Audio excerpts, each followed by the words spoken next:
जय जिनेंद्र। जैन कहानियों में आज आप सुन पाएंगे तेरापंथ धर्म संघ के 7वें आचार्य डालगणी के जीवन के कुछ अंश। डालगणी उस व्यक्तित्व का नाम है जिन्होंने 11 वर्ष की अल्प आयु में अपनी माता को दीक्षा की अनुज्ञा दी और स्वयं निर्ममत्व साधना में लग गए। 14 वर्ष की अवस्था में स्वयं ने दीक्षा ग्रहण की। डालगणी उस व्यक्तित्व का नाम है जो युवाचार्य पद पर आए बिना ही आचार्य बने। डालगणी उस व्यक्तित्व का नाम है जिनका चुनाव आचार्य के द्वारा नहीं बल्कि धर्मसंघ के साधु संतों के द्वारा हुआ। डालगणी उस व्यक्तित्व का नाम है जिन्हें 4 वर्ष तक जे आचार्य की सन्निधि प्राप्त हुई और वह इनके जीवन का निर्माण काल कहा जा सकता है। डालगणी उस व्यक्तित्व का नाम है जिन्हें मगवागणी, माणकगणी, जयाचार्य 3 आचार्यों का ज्ञान, अनुभव, संपदा और आशीर्वाद प्राप्त हुआ। डालगणी का जन्म विक्रम संवत 1909 आषाढ़ शुक्ला चौथ को उज्जैनी नगरी में हुआ। इनके पिता का नाम कानीराम जी और माता का नाम जड़ा बांजी था। बचपन में ही पिता का साया बालक के सर से उठ जाता है। माता जड़ा बांजी ने बड़ी ही धैर्यता से अपने पुत्र का लालन पालन किया। बचपन से ही ये बहुत समझदार थे। 11 वर्ष की अवस्था होते होते माता ने संसार से विरक्त होकर दीक्षा लेने का निर्णय किया। अपने पुत्र का दायित्व परिवारजनों को सौंपा और स्वयं दीक्षित हो जाती है। इस दीक्षा का प्रभाव बालक के बाल हृदय पर भी पड़ता है। वो भी संसार से विरक्त हो जाते हैं।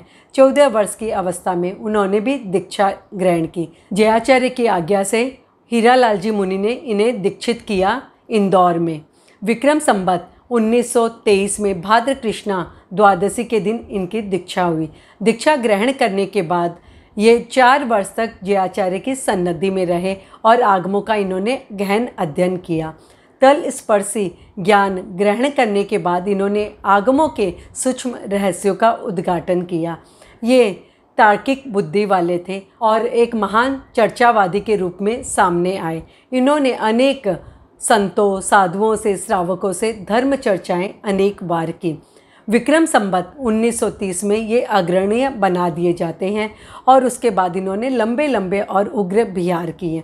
इन्होंने कच्छ में 3 बार पदार्पण किया और ये कच्छ के पूज्य कहलाए। कहा जाता है कच्छ में जैन और जैनेतर समाज के बीच में तेरापंथ को एक पहचान दिलाई आचार्य डालगणी ने।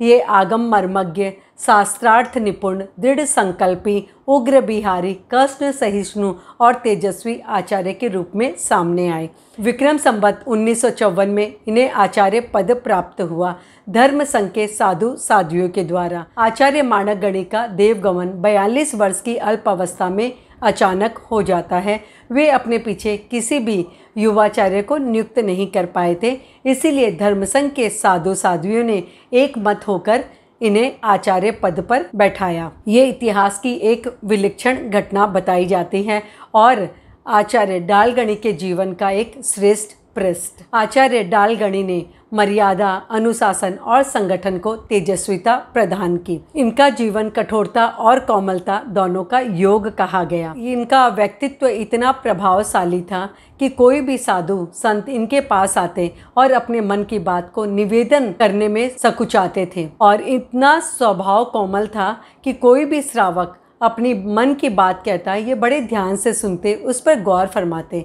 देखा गया है कई बार श्रावकों का मन रखने के लिए इन्होंने अपने बिहार में लंबे लंबे घुमाव लिए। इस तरह 12.5 वर्षों तक धर्म की प्रभावना आचार्य डालगणी के द्वारा हुई। विक्रम संवत 1966 भाद्र शुक्ला 12 को लाडनू में इनका स्वर्गवास हुआ। अपने जीवन के आचार्य काल के अंतिम 2 चातुर्मास इन्होंने अस्वस्थता के कारण लाडनू में ही किए। इनके समय 161 दीक्षाएं हुई जिसमें 36 साधु और 125 साध्वियाँ थीं। आचार्य डालगणी का जीवन और आचार्य काल दोनों ही तेरापंथ धर्म संघ के लिए प्रभावशाली और प्रभावमान रहा। ये थे आचार्य डालगणी के जीवन के कुछ अंश जो आपने सुने। जय जिनेंद्र। जैन धर्म की रोचक जानकारियों के लिए, कहानियों के लिए देखते रहिए जैन कहानियाँ। जिन आज्ञा विरुद्ध कुछ भी कहो तो मिच्छामि दुक्कडम।